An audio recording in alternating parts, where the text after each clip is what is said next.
Bismillahirrahmanirrahim. Assalamualaikum warahmatullahi wabarakatuh.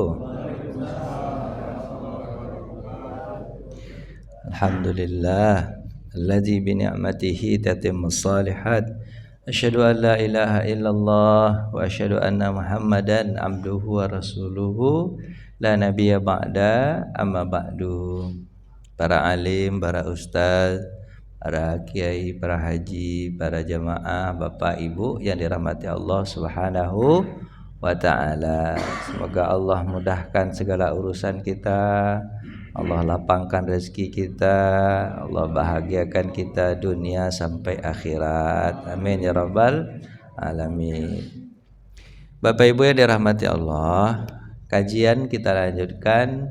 Buku yang kita bahas adalah Mausu'ah fi akhiriz zaman wa malahim al-kubra, ensiklopedi akhir zaman malah dan perperangan besar, ditulis oleh Muhammad Ahmad Mubayyad. Disingkat kajian ini dengan singkatan kajian akhir zaman. Kita baca bukunya itu ada sekitar lebih dari 1000 halaman. Ini kita udah masuk sekitar halaman ke 500 setengahnya.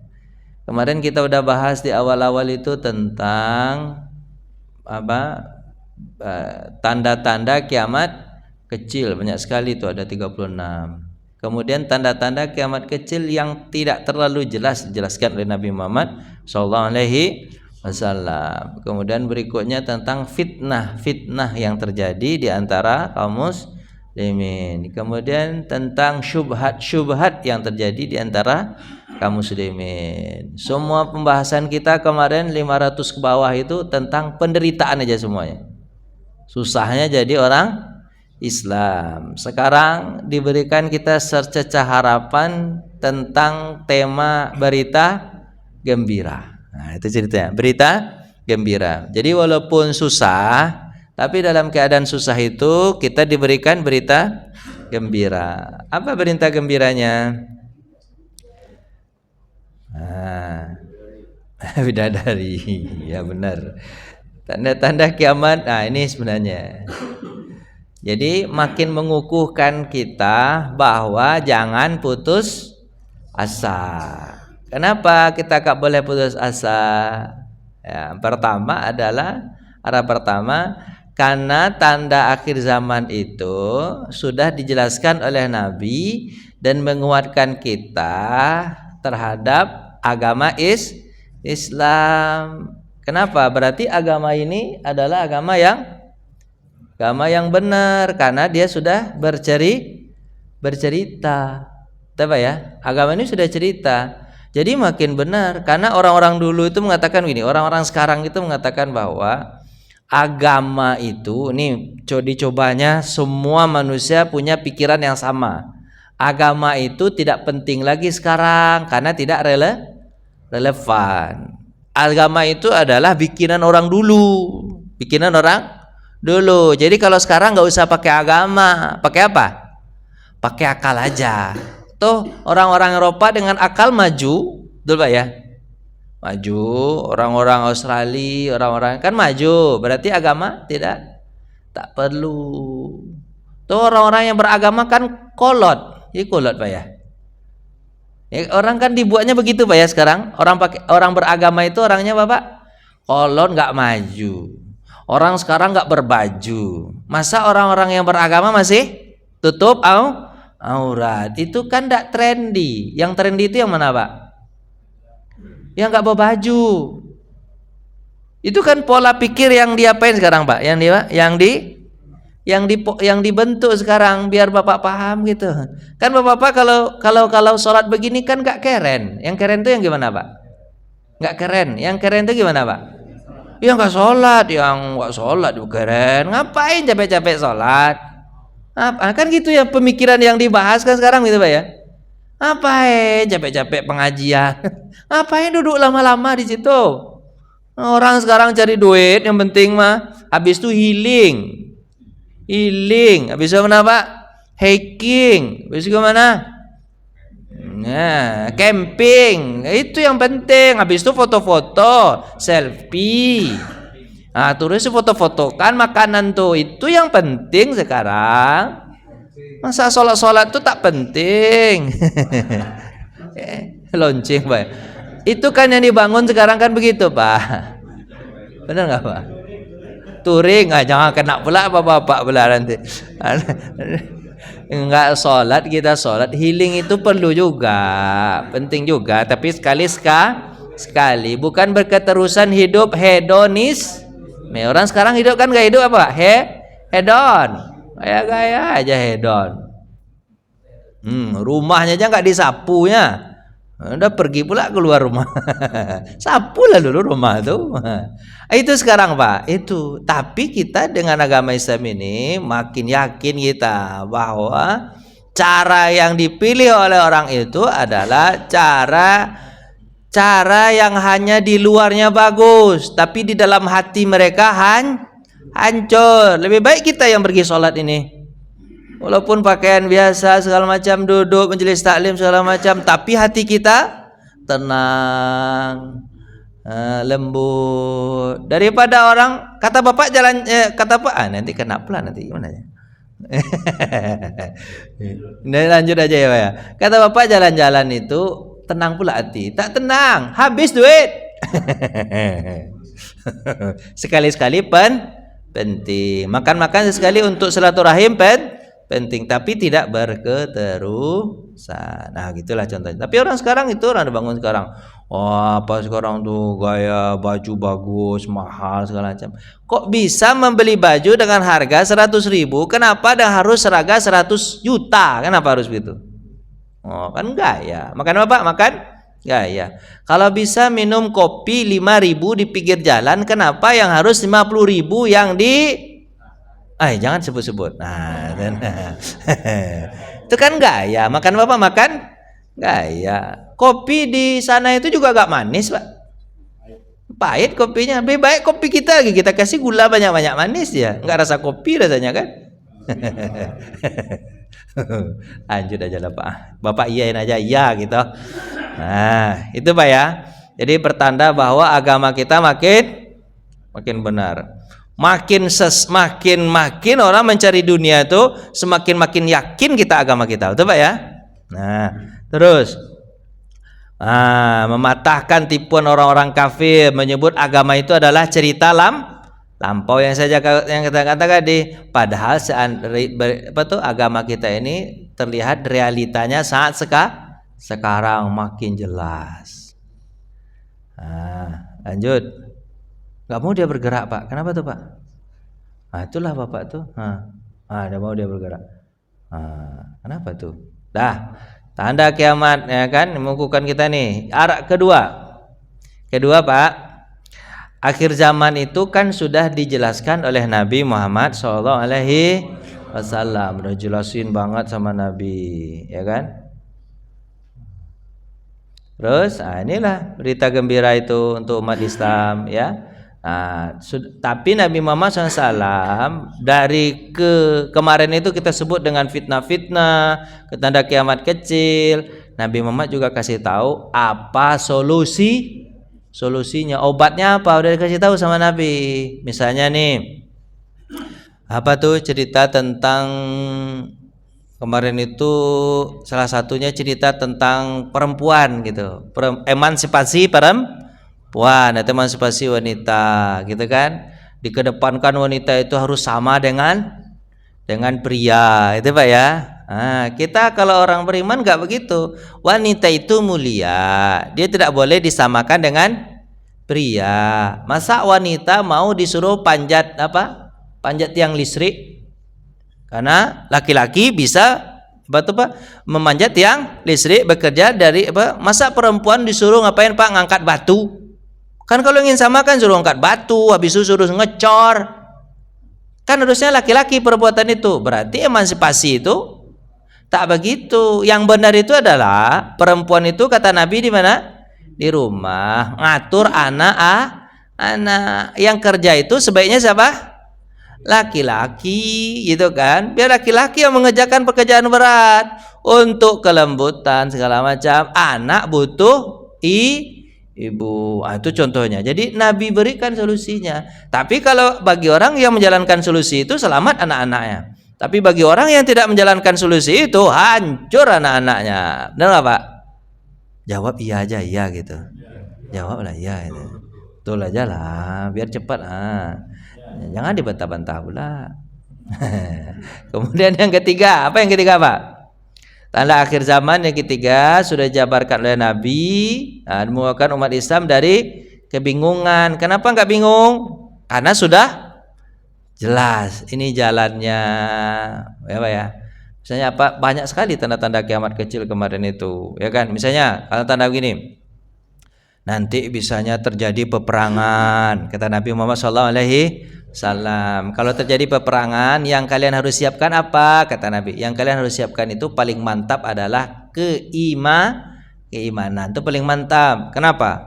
Karena kata Nabi di akhir zaman itu nanti akan terjadi kabut. Jadi Bapak, kabut selama 3 tahun. Kemudian matilah sepertiga dari tumbuh-tumbuhan. Kemudian sepertiga dari binatang pun ikut mati karena kelaparan, karena binatang makan tumbuh-tumbuhan. Sepertiga manusia pun mati gara-gara tidak ada makanan binatang dan tumbuh-tumbuhan. Jadi 3 tahun pertama gitu meninggal dunia ada. Maksudnya 3 tahun, misalnya 1 tahun pertama begitu meninggal semua karena kelaparan. Berarti orang kelaparan pertama yang meninggal itu Pak orang-orang miskin. Bapak termasuk nggak di situ yang pertama meninggal tahun pertama? Enggak termasuk ya. Tahun kedua mungkin. Kulkas Bapak masih banyak isinya tahun kedua. Tahun kedua begitu kata Nabi, meninggal habis pula sepertiga dari apa Pak? Tumbuhan, kemudian habis pula sepertiga dari hewan, habis itu meninggal pula sepertiga dari manusia. Saking banyak kabutnya, kabut. Bisa jadi kabut itu peperangan. Peperangan di sana sini habis, orang tak bisa cocok tanam segala macam, habis, ya kan? Habis itu tahun ketiga juga begitu kata Nabi, meninggal habis pula sepertiga tumbuh-tumbuhan, habis pula sepertiga binatang, habis pula sepertiga manusia. Berarti hanya tinggal Bapak sedikit. Itu kata Nabi Muhammad SAW. Yang sedikit ini bertahan, bukan karena dia banyak duit, bukan karena banyak apa Pak? Banyak makanan, tapi apa? Karena dia bisa bertahan dengan kalimat la ilaha illallah. Jadi pas dia sebut la ilaha illallah, itu udah kenyang aja perutnya. Oh bisa nggak? Sudah melatih begitu nggak Pak? Sudah bisa. Misalnya Bapak nggak makan selama seminggu, tapi la ilaha illallah aja. La ilaha illallah. Kenyang perut. Ada nggak Pak? Serius? Coba sebut itu. Itu orang yang bertahan. Orang tahun pertama mungkin orang miskin meninggal. Orang tahun kedua yang menengah meninggal. Orang tahun ketiga itu yang kaya-kaya juga ikut meninggal. Yang bertahan itu bukan yang kaya betul, tapi siapa Pak? Yang punya iman. Sekarang orang udah banyak berkelahi. Orang banyak berkelahi sekarang, betul nggak Pak? Orang perang-perang sekarang. Palestina dengan siapa Pak? Israel hancur-hancuran kan? Rusia dengan Ukraina hancur-hancuran kan? India dengan Pakistan hancur. Pokoknya ada aja di satu tempat itu dua yang selalu bersiteru. Yang sebentar-sebentar kalau dipicu bisa terbakar. Contoh misalnya Korea Utara, Korea Selatan. Tunggu aja sebentar lagi. Ya kan? Kan gitu dua-dua ya. Utara, Korea Selatan. Apa lagi, Pak? Indonesia, Malaysia. Malaysia gara-gara bola aja dulu kita panas-panas aja. Padahal Malaysia itu, Pak, isinya orang kita semua itu. Malaysia orang kita nggak isinya, Pak? Orang Padang itu, orang Padang itu semua, orang Padang yang pergi ke situ, kemudian buat negara itu namanya Malaysia kan Melayu tuh, betul ya? Padahal kita tuh itu berkelahi aja bawa ada tuh. Misalnya tuh Cina dengan Taiwan, Indonesia juga ya Pak ya. Cina dengan Taiwan kan dibuat gitu terus Pak ya. Apalagi Pak, yang saya dengar itu Eropa yang nggak ada lawan Pak. Eropa tuh harus kita buat-buat pula satu-satu kan ini. Dulu ada kan Jerman dengan yang lain, Italia dengan yang lain. Sekarang nggak ada.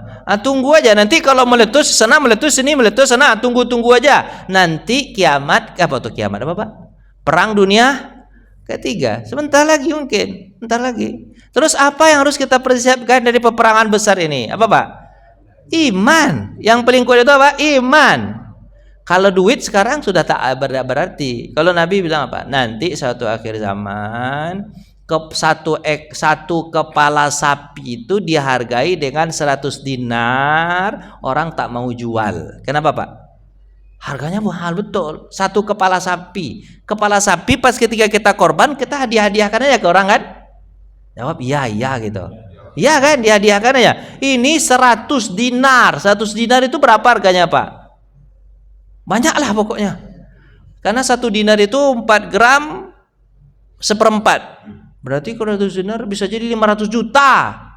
500 juta hanya 1 ekor kepala sapi. 1 ekor kepala sapi Pak. Oh. Berarti duit tidak ada harga. Sekarang duit sudah tidak ada harga Pak. Masa ya kelapa harganya 15.000? Sekarang 20 Ibu. 20 harganya.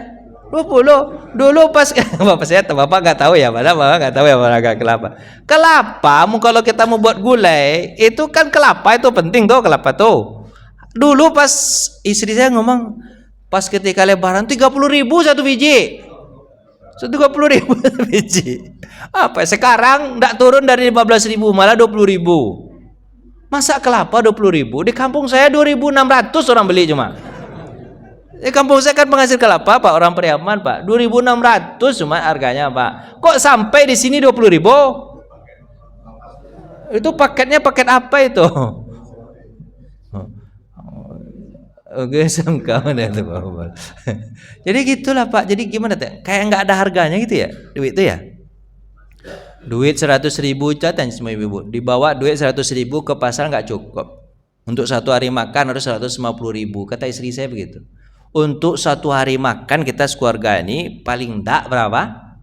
150.000.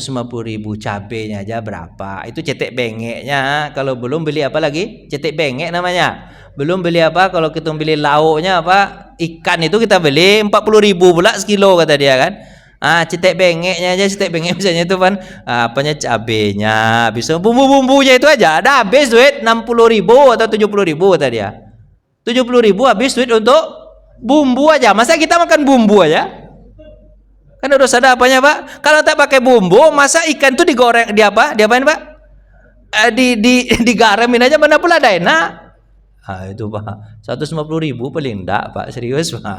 Tapi ya gitulah Bapak. Tanyalah sama istri Bapak. Pak tak mau bertanya, saya sekali aja pergi bapak-bapak ini ke pasar Bu. Tak tahu pula dia berapa harga sekarang. Karena kan bapak-bapak itu kan biasanya protes aja. Duit kemarin habisnya cepat. Ya kan? Padahal memang harga itu jadi mahal. Lanjut, tanda kiamat berikutnya Pak. Keempat, kenapa kita harus gembira?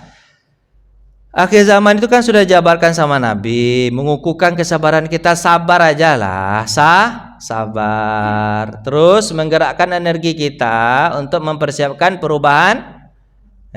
perubahan keluar dari realita akhir zaman yang pening. Sabar aja lah. Karena Nabi nyuruh apa? Sabar aja dengan keimanan ini kalian akan bertahan hidup. 3 tahun pertama semua orang mati. Yang bertahan siapa? Yang punya iman, itu yang bertahan hidup nanti. Lanjut. Cepat aja Pak ya. Jabarkan pula Rasulullah SAW. Apakah kata Nabi SAW? Dengan bantuan alamiah ini Pak, Allah memenangkan pertarungan ini melawan kebatilan. Jadi kalau sekarang Pak kan kita impossible kayaknya Pak, kalau kita bisa memenangkan pertarungan dunia ini Pak, kan impossible Pak ya. Kekuatan kuat banget kita aja, betul-betul Pak. Sekarang kita itu kayak di bawah tangan gimana gitu Pak. Coba ya.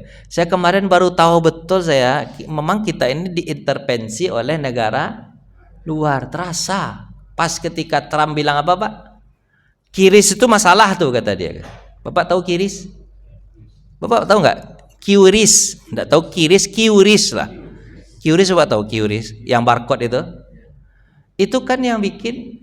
Hasilnya kan Cina yang bikin ya. Kemudian sampai ke Indonesia mengadopsi dan laris manis QRIS di mana-mana kan. QRIS kita juga termasuk punya QRIS itu kan. Kan nggak perlu transfer. Cuman apa Pak? Ya lah Pak, Bapak bilangnya ya gitu. Pak bilang Pak paham aja lah Pak QRIS-nya. Ya, Bapak tahu QRIS kan? Seluruh pedagang-pedagang kecil pakai QRIS. Semuanya pakai kan? Marah kan Trump kemarin? Apa kata dia? Kami rugi dengan QRIS ini. Berapa? 990 triliun. Katanya berapa katanya? Pokoknya begitulah. Rugi. Saya bilang kenapa kok dia yang rugi, yang gunain kan kita? Ternyata ruginya gara-gara duit kita tidak masuk ke Master dan Visa card. Kan dia punya program itu Pak, Bapak? Kartu apa? Kartu Mastercard sama Visa itu kan. Jadi kalau kita belanja-belanja ke luar negeri dulu pakai apa? Pakai kartu itu kan gesek-gesek. Itu kan tidak praktis kan? Yang praktis kan pakai HP kan, enak kan? Nggak masuk duit ke situ, nggak transaksi ke situ, dia rugi kata dia. Harus Indonesia menghapuskan apa Pak? QRIS. Enak dia aja. Ini negara kita, diintervensi kita harus pakai, hilangkan QRIS. Pakai apa lagi? Mastercard sama Visa. Saya bilang, oh iya ya berarti kita masa terus habis itu ada lagi apa habis itu Pak? Dia naikkan apa Pak? Pajak barang 32%. Yang lain pada ini Pak, harusnya kan kalau dia naikkan, saya nggak dagang sama kamu lagi, saya dagang sendiri aja di kampung saya, kan enak juga. Tapi semuanya apa Pak? Minta belas kasihan, tolong. Oh berarti betul juga nih kata saya. Baru saya terasa begitu. Bapak nggak terasa sama Bapak begitu? Yang berani melawan Cina cuman, yang lain tunduk semua kan? Oh, kan kayak putus asa kita. Misalnya Pak, Palestina dengan Israel. Palestina kan nggak punya senjata apa-apa. Mereka tinggalnya di tenda. Tinggalnya di mana Pak? Tenda, nggak ada Iron Dome, nggak ada pengaman, ya kan? Tinggal tunggu mati aja. Tinggal tunggu apa? Datang bom mati kayak gitu. Misalnya kita cerita-cerita begini, kata tuh, bam, mati. Kayak gitu aja kan? Palestina kan begitu Pak ya? Kayak nggak putus asa gimana hidup kita gitu ya? Ya Pak ya? Putus asa nggak Pak? Mereka punya Iron Dome, mau diapain aja sama orang dari luar tetap tidak kena, karena dihalangi oleh Iron Dome, peredam bom gitu kan. Nah, kayak putus asa kita kan. Tapi nanti dengan bantuan alamiah, betul Bapak? Alamiah, Allah akan membalikkan. Bayangkan sama Bapak, itu kemarin kan sudah Allah nampakkan, cuman kita itu bilang itu kan fenomena alam biasa itu. Amerika masa bisa kebakaran sebesar negara Palestina, dan kebakarannya itu ya betul-betul menyambar kemana-mana gitu Pak ya. Bapak tak paham itu begitu-gitu cerita tuh. Paham kan? Terus tiba pula apa Israel, kebakarannya itu gimana Pak? Anehnya gimana tuh? Api itu bukan dari samping kiri samping kanan, tapi dari bawah membakar pohon itu, dari bawah api itu keluar, bukan dari misalnya terbakar sini itu pindah ke kiri ke kanan, kita enggak begitu, dari bawah ternyata kebakaran itu kan bantuan alamiah Pak. Itulah kata Nabi SAW, nanti suatu saat dibantu oleh Allah secara alamiah. Cuman orang Islam ini sebenarnya nih, kalau kita ingin tahu, tidak perlu mempersiapkan kekuatan senjata sebenarnya. Yang perlu dipersiapkan itu Pak hanya kekuatan iman. Serius Pak. Allah sebenarnya ada pertanyaan begini, kapan ya Allah akan bantu? Dengan kapan ya Allah akan bantu? Mata nasrullah, kapan Allah akan bantu? Jawabannya itu bukan kapan Allah akan bantu. Pertanyaannya bukan itu harusnya. Kapan kalian siap? Kapan Bapak siap untuk kemenangan itu, dengan keimanan itu? Nanti bapak-bapak ini akan diberikan amanah tanggung jawab mengelola dunia ini. Bapak sanggup nggak? Jawablah, sanggup nggak? Bapak bilang sanggup aja, dikasih duit 100 juta apa kayak gitu aja. Kan banyak orang begitu, dikasih duit 1 M habis itu itu Bapak nggak sanggup Bapak namanya itu. Yang sanggup itu Bapak 1 M, tidak. 1 triliun, tidak. 1000 triliun, iyalah itu baru. Kalau yang dikatakan sanggup itu Pak, apapun, ini jalan kebenaran. Sahabat Nabi dan Nabi Muhammad itu nggak bisa disogok Pak, dia nggak bisa Isogo, nggak ada cerita kebenaran, cerita agama. Siapa yang coba? Ini jalan. Itu sebenarnya Pak. Yang harus Pak persiapkan itu iman itu sebenarnya. Selagi iman itu tidak ada, maka Allah tidak akan berikan amanah itu kepada kita. Jadi sebenarnya bukan musuh, katanya bukan musuh yang kuat, tapi apa Pak? Kitanya yang belum siap. Itu aja bahasanya. Bukan musuh yang kuat. Musuh itu segitu-gitu aja. Mudah ditaklukkan itu. Cuman yang tidak bisa, Allah tidak memberikan kemenangan itu karena kita tidak siap untuk itu. Sebab kalau nanti kan dengan keimanan kita sekarang ini, kalau diberikan dunia kepada kita bisa nanti apa Pak? Berkelah. Kan gaya kita kan begitu. Kayak kita kan begitu. Kalau sebelum menang, ayolah kita menangkan calon kita ini. Ayo kita menangkan calon kita ini. Udah menang calon kita, ayo kita berkelahi. Siapa yang harus menjabat? Jawablah Pak, iya gitu. Nah, bacakan kan jadi apa Pak? Bacakan apa Pak? Apa bukan bagi-bagi kue lah namanya. Kalau nggak dapat kue, ribut. Itu berarti kita belum siap. Memang kalau kajian akhir zaman ini kayak gini gayanya Pak. Bapak kan takut-takut. Gitu kan, mama nyinggung ke sana ke sini deh Pak ya. Nah itulah, gimana lagi, kajiannya memang begitu. Perjuangan adalah tahaman yang wajar. Jadi kalau perjuangan itu wajar, cobaan dan ujian sebenarnya bentuk kasih sayang Allah untuk Bapak membersihkan dosa, kemudian membuat kita menjadi sabar. Terus Pak, sebenarnya di Islam ini sekarang untuk pembersihan ini, orang-orang yang imannya nggak kuat Pak, nanti dia akan berguguran. Gitu Pak. Jadi cobaan-cobaan ini dikasih sama Allah tujuannya Bapak? Untuk Bapak? Untuk kuat. Orang yang nggak kuat Pak akan tersingkir. Jadi umat Islam begitu. Tersingkir, terseleksi. Tinggal orang-orang yang betul-betul murni. Seperti emas Pak. Emas itu kalau dia dibakar makin keras bakarnya Pak, makin murni dia. Kemudian yang tidak emas Pak akan hilang, rontok dia, akan jadi abu dia. Kira-kira begitulah Pak. Makanya Bapak sekarang proses apa Pak ini sekarang ini? Proses dibakar habis-habisan. Supaya Bapak biar murni 100% gitu. Pak paham Kak? Makanya Bapak harus sabar. Itu keterangannya sudah ada nggak dari Nabi semuanya Pak? Udah semua dari Nabi. Dan tidak ada di agama lain begini Pak, nggak ada cerita begini. Yang ada hanya ceritanya pada agama Islam aja. Lanjut. Ini Pak cerita Al-Baqarah. Nabi Muhammad Rasul menyampaikan berita gembira. Coba lihat surat ini Pak. Apa surat Al-Baqarah Pak? 219. Sungguh kami telah mengutusmu Muhammad terus dan dengan basyira wa nadhira, memberikan berita gembira dan berita takut, dan kamu tidak diminta pertanggungjawaban tentang penghuni neraka. Jadi Nabi itu sudah menyampaikan kepada kita baik berita gembira maupun berita takut. Jadi sampaikan sama Nabi, berita gembiranya begini kata Nabi, berita enggak enaknya begini kata Nabi. Betul enggak Pak?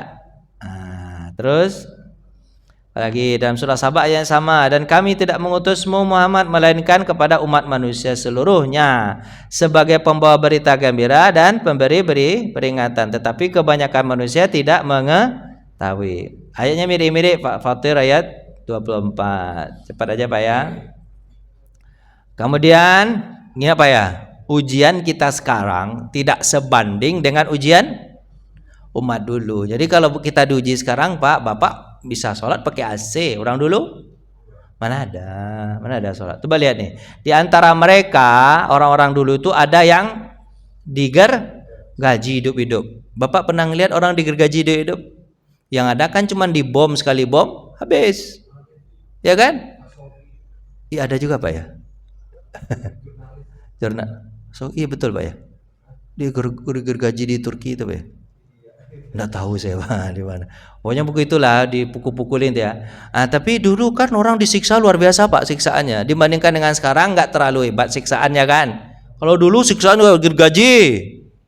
Dulu orang pada masa itunya masa penjajahan Belanda aja kan susah hidup kan ya. Itu kan dekat dengan kita tuh, digergaji lah, dicabut kuku lah, film-film itu kan ya. Orang dulu juga begitu, lebih-lebih lagi. Kalau pada masa Nabi Muhammad itu Pak ya, siapa Pak? Oh, Yasir, Ammar bin Yasir, Bilal gitu kan, Sumayyah lagi hamil ditusuk dari bawah gitu Pak ya. Sekarang kan tinggal dibom, ditembak, mati kan? Walaupun dipukul-pukul dikit. Oh, dulu siksaannya luar biasa. Pukul-pukul. Digergaji habis apa Pak?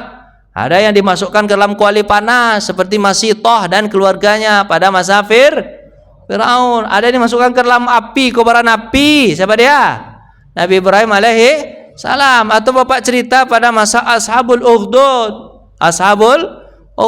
pada masa setelah Nabi Isa alaihi salam. Itu bukan satu yang dimasukkan ke dalam apa Pak? Parit api itu Pak, tapi ribuan, puluhan ribu orang dimasukkan ke dalam tuh Pak. Tanpa rasa bersalah mereka membuat orang mati begitu Pak. Sekarang tak begitu kejam kita lihat. Walaupun kemarin kita lihat di Rohingya dibakar-bakar juga, tapi yang dibakar orang udah mati, bukan orang yang lagi hidup. Tapi pokoknya penderitaan orang dulu lebih parah daripada penderitaan. Jadi walaupun kita diuji sekarang, tapi ujian kita tidak seberat ujian orang dulu. Bapak-bapak dengar cerita ayah orang tua Bapak dulu enggak? Gimana susahnya hidup dulu? Bapak tak pernah dengar itu, semua tak dengar. Pada masa Jepang aja kata dia, Pak, tak ada yang bisa kita makan, tak ada. Padahal kan kita subur Pak ya, Bapak? Subur, bisa nanam singkong, bisa nanam padi, tapi padi tidak menjadi, kata mak saya, padi tidak menjadi, singkong pun tidak menjadi. Padahal tanah kita subur. Kalaupun ada makanan itu diambil sama Jepang, dibuang ke laut biar kita menderita. Bapak tak pernah dengar cerita begitu? Genjer itu apa Pak? Dibuang Pak ya? Pokoknya gitu susah lah hidup kata dia. Padahal dulu kan kalau kita cari ikan kan gampang Pak ya. Cari ikan kemana Pak? Ke selokan aja dapat ikan. Kalau sekarang selokan kita tak ada ikan, sampah yang banyak. Ya kan? Kalau dulu kan selokan Pak, di apa kan? Kalau kita lihat, apalagi di sungai, banyak sekali kan ikan. Kalau sekarang di sungai ada biawak cuma. Dulu kan. Tapi hidup susah ketika itu kata dia. Perubahan umat ini sampai kepada tahapan sempurna. Berbeda dengan umat dahulu. Jadi umat dahulu tuh Pak, mereka sudah baik, habis itu ada generasi berikutnya yang buruk lagi. Tapi nanti generasi kita kalau sudah baik aja sampai nanti Allah hancurkan semua yang baik, kemudian datang hari kiamat. Jadi generasi mereka itu baik, kemudian habis, baik, habis. Kalau generasi kita ini generasi sempurna namanya. Setelah baik, yang baik ini habis semua, habis itu jahat baru.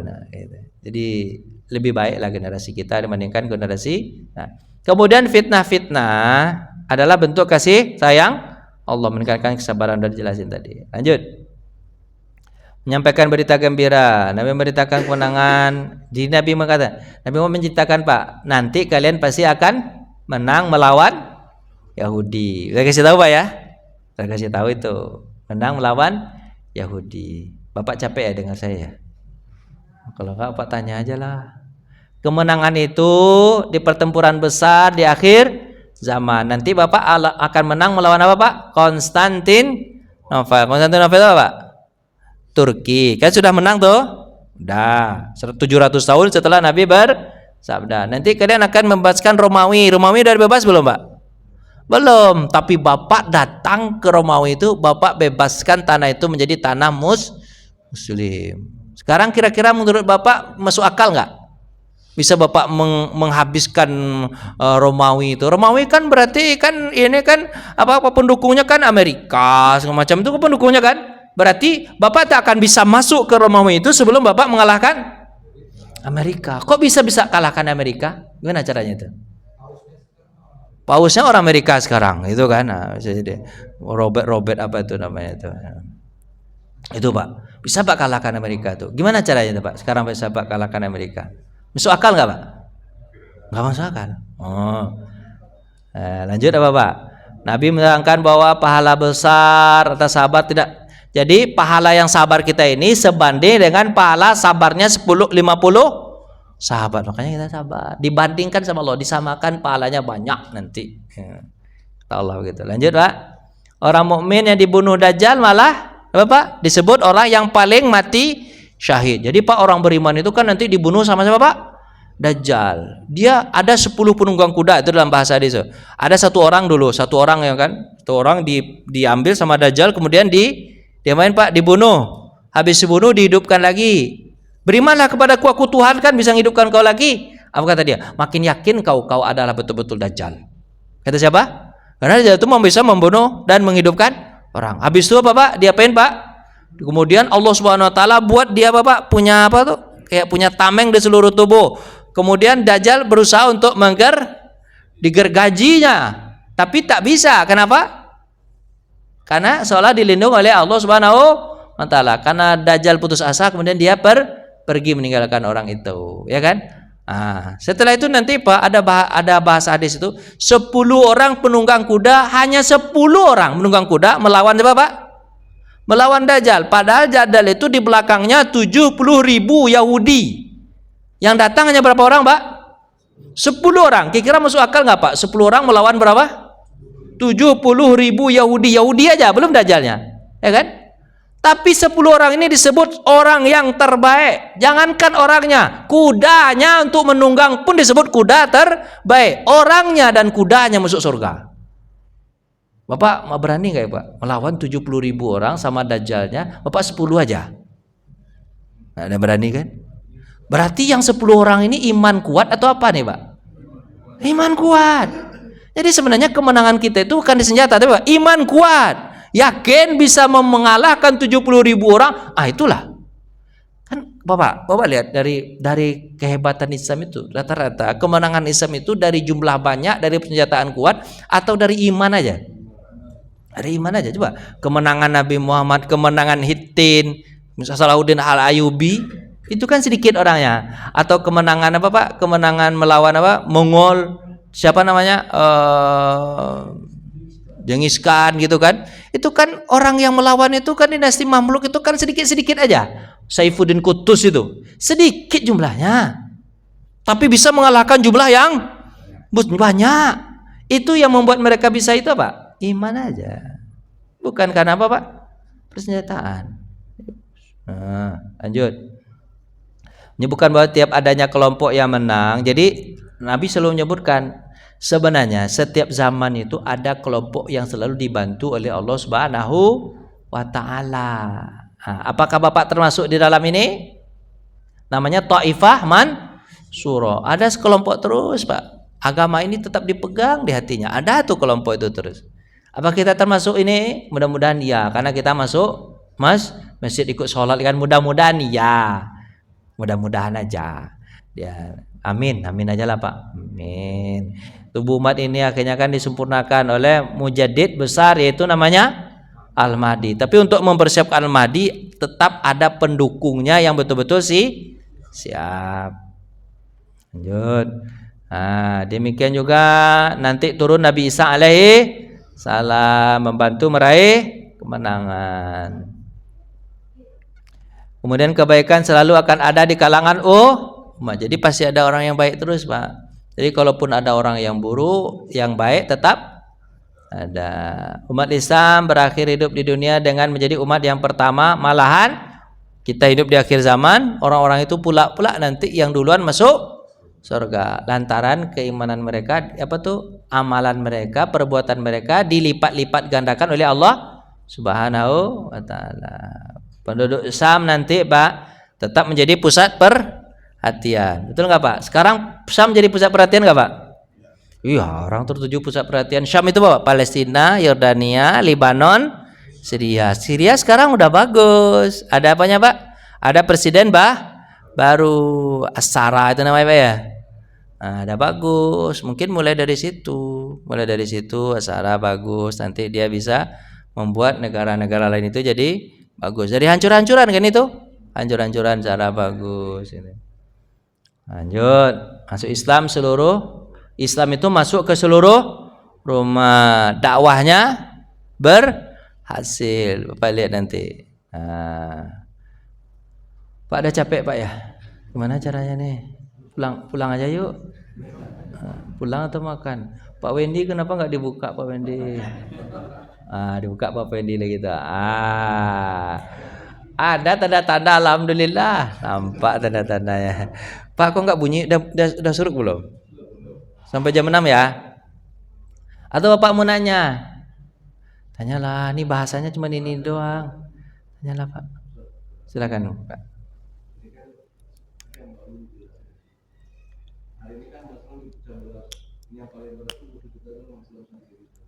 Iya. Dan saudara-saudara kita sendiri yang macam bola Islam. Jadi memang diharapkan oleh para ibu dan kafir supaya kita punya lama dan kita seleksi.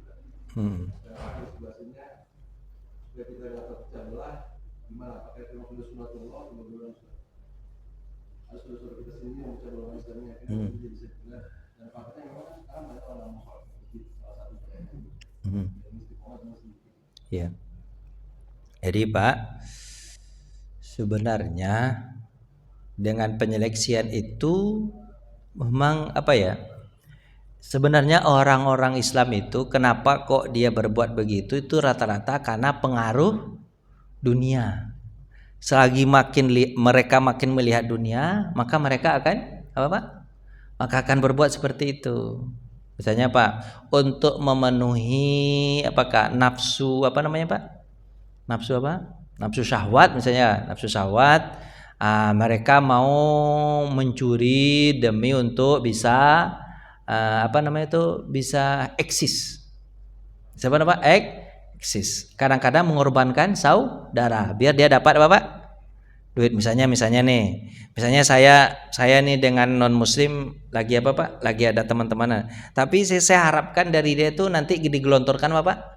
Dana. Terus dia bilang sama saya, biar saya memenuhi nafsu saya nih, biar tetap eksis saya tuh bisa beli mobil, beli motor, beli rumah, beli apa lah Pak ya, biar nampak keren. Biar Bapak nampak keren. Nanti kan dia kasih duit tuh. Syaratnya ke saya apa Pak? Pemberian itu rata-rata itu hibah tanpa syarat atau rata-rata pakai syarat Pak? Mana ada non muslim tanpa syarat Pak? Pasti dia pakai syarat. Akhirnya saya jadi munafik Pak. Apa kata non muslim? Kerjaan kamu nanti begini begitu ya. Orang-orang sholat. Apalagi saya notabene saya ustad. Kamu ustad dari mulut kamu nanti orang percaya bahwa sholat ke masjid itu tak penting. Di situ mulai Pak. Itu mulai. Jadi sebenarnya Pak, kenapa kok saya jadi begini atau kenapa kok orang Islam itu jadi begitu Pak? Itu karena apa Pak? Pengaruh dunia, karena dia kepengen eksis. Kenapa Pak? Eksis, keberadaannya harus diperhitungkan terus. Kemudian dia carilah tempat-tempat yang bisa mendanai dia. Itulah bahasa ini ya. Walaupun bukan dengan muslim. Jadi munafik itu timbulnya gara-gara itu Pak. Gara-gara apa Pak? Dunia. Orang Islam itu kenapa kok melenceng? Coba kalau seandainya Bapak tidak melihat dunia, dipengaruhi sama orang, Bapak harus eksis, bisa beli mobil, motor segala macam, ini segala macam, bisa pelesiran segala macam. Dia apalah pelesiran tadi, apalah, saya tetap begini aja. Saya tetap lurus saja, walaupun tak punya duit, saya tetap lurus saja. Nanti Bapak kalau tak macam-macam, nanti Pak dibunuh, bunuh aja lah.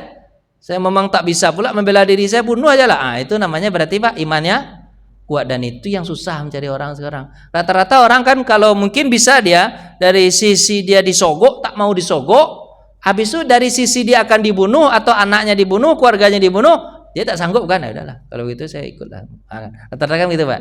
Itu gara-gara apa Pak? Takut. Makanya itu kata Nabi. Hadis Nabi itu umum sekali Pak. Itu sebenarnya bagaimana? Sesungguhnya orang Islam itu dia teringgap dua penyakit namanya wahan. Apa itu Pak? Wahan, hubbud dunya wa karahiyatul maut. Kan dua itu kan orang menghantam kita di dua itu. Hubbud dunya itu apa Pak? Cinta dunia, habis itu takut mati. Kalau dicinta dunia nanti Pak tak terlalu cinta, kemudian nanti Bapak diapain yang kedua? Takut mati. Kalau tak bisa dirangkul, dipukul. Kan itu bahasanya Pak.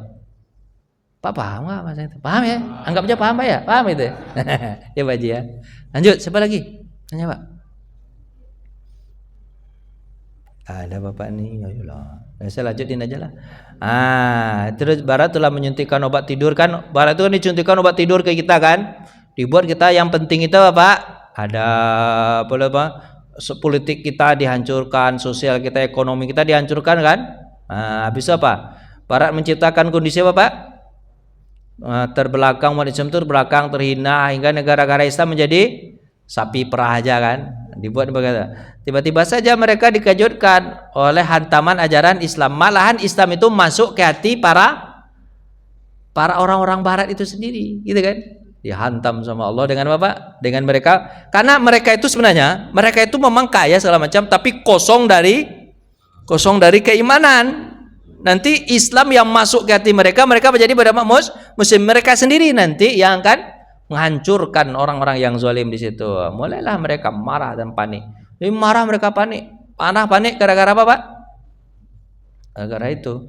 Karena Islam itu sebenarnya dia bukan melawan orang, tapi masuk ke dalam hati. Allah buat masuk ke dalam hati orang itu nanti. Nah, itu kata Nabi Muhammad SAW. Berkumpullah segala kekuatan jahat. Mereka buat apa, Pak? Negara melawan, bahasanya Pak, melawan teroris. Jadi orang-orang itu teroris, kata dia kan. Itu dibuatnya. Kan benar ini berita buku ini kan. Mulailah mereka mengacaukan ajaran-ajaran Islam, menyerang pemeluknya. Namanya apa, Pak? HAM lah namanya, sekularisme lah namanya, demokrasi namanya, kebebasan perempuan, permisi membolehkan apa saja, bebas namanya, unsur Bapak kebebasan. Jadi kalau ada orang yang mau nih Pak, kalau ada orang yang telanjang di sini, terus Pak ingatkan, Bu, Pak, jangan telanjang lah di sini, pergilah ke sana, kami terganggu dengan telanjang Bapak. Ke ini negara bebas, biarkan saja kami dengan pakaian kami. Masalahnya kami terganggu dengan pakaian Bapak. Dia balik menjawab. Banyak orang menjawab, apa tuh? Kalau terganggu dengan pakaian saya, jangan lihat. Gimana pula tak melihat? Orang kita punya mata, ya kan? Jangan lihat, kata dia kan. Yang salah kan kamu, ngapain lihat? Kan banyak orang yang lawan gitu, Pak. Jangan lihat, kata dia. Pusing pula kita kan. Gimana? Atau kalau tak mau lihat, keluar dari sini. Keluar dari Indonesia. Bahasanya begitu. Kalau tak mau gini, keluar dari Indonesia. Kan itu.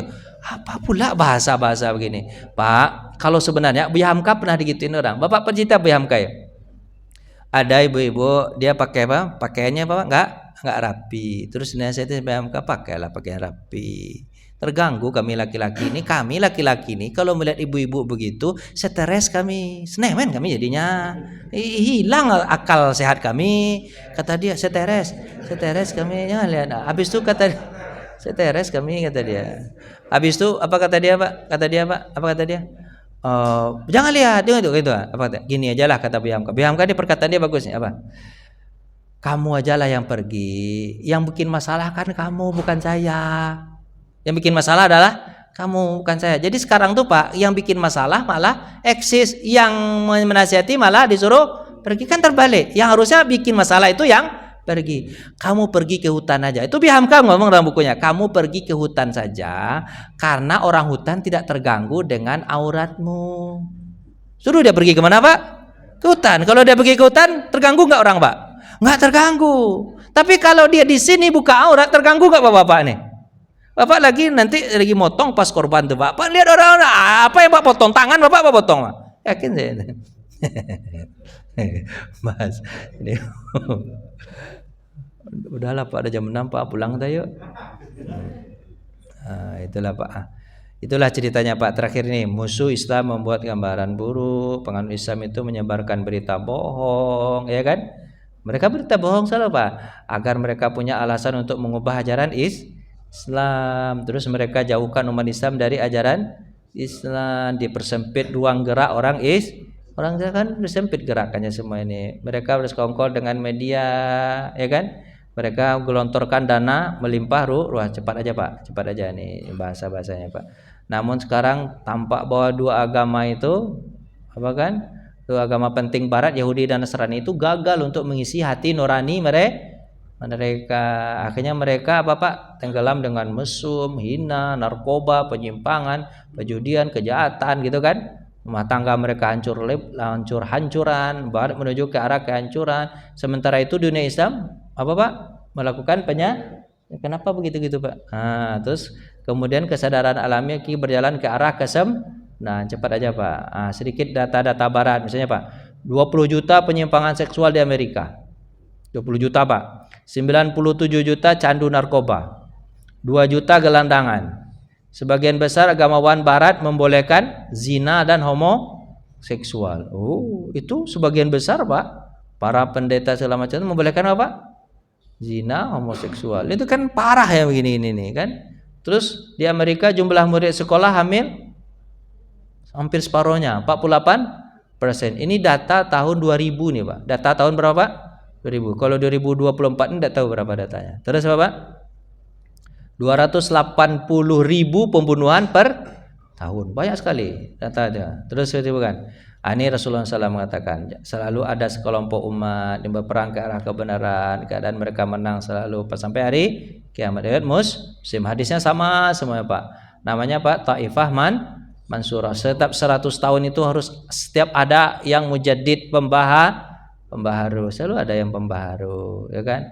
Janjikan kurnia khilafah ini terakhir ini. Nanti kata Nabi SAW masa itu dibagi jadi 5. Ini terakhir nih, Pak. Nanti besok baru kita masuk. Masa itu apa? Pertama namanya masa nubuwah. Kenabian sudah selesai.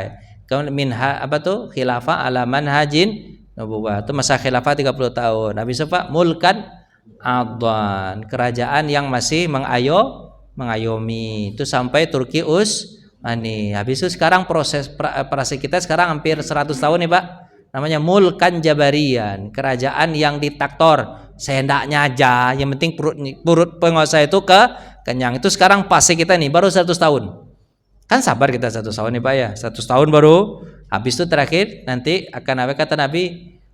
Khilafah ala manhajin nubuwah. Kembali lagi ke fase kedua tadi. Bukan fase Nabi tapi fase khilafah ala manhajin nubuwah. Hadis riwayat Ahmad, hadisnya sahih. Jadi 5 ini disebutkan sama Nabi begitu. Fase kita sekarang ulama sepakat ini mulkan jabarian. Apa itu, Pak?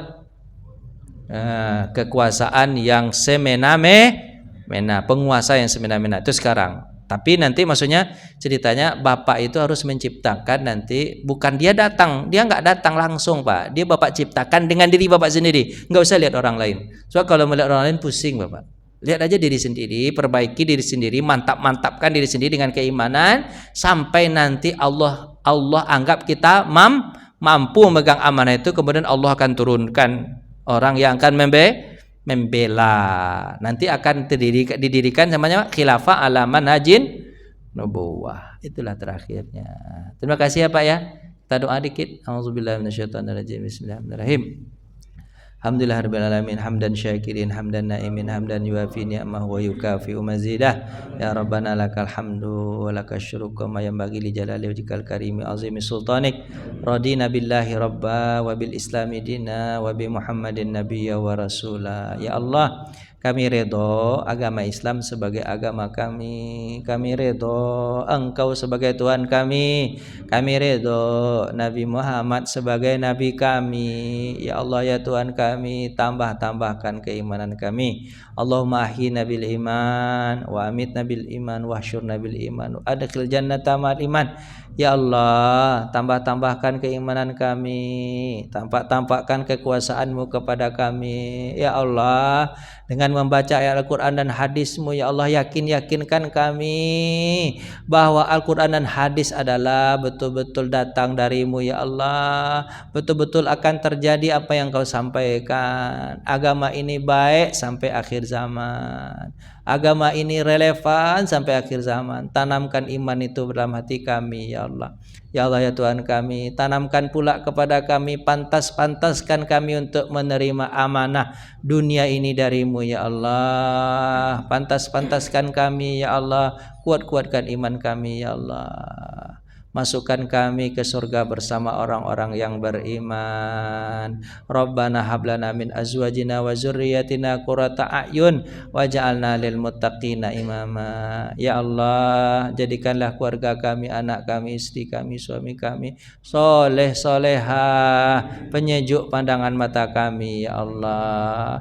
Allahumma aslih lana dinina allati ya ismatu amrina wa aslih lana dunyana allati fiha ma'ashuna wa aslih lana al-akhiratana allati ilaiha ma'aduna waj'alil hayata ziyadatan lana fi kulli khair waj'alil mauta rahatan lana min kulli syarr. Ya Allah, Perbaikilah hidup kami di dunia ini ya Allah.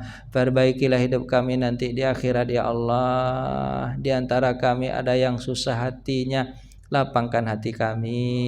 Di antara kami ada yang tak bisa menyelesaikan masalahnya, selesaikan masalah kami. Di antara kami ada yang mencari rezeki, berikanlah kami rezeki yang halal. Di antara kami ada yang sakit, sembuhkanlah ya Allah. Di antara kami ada yang meninggal dunia, ayah, ibu, kakek, nenek, saudara kami ya Allah, lapangkan kuburannya ya Allah. Jadikan kuburannya taman dari taman-taman surga ya Allah.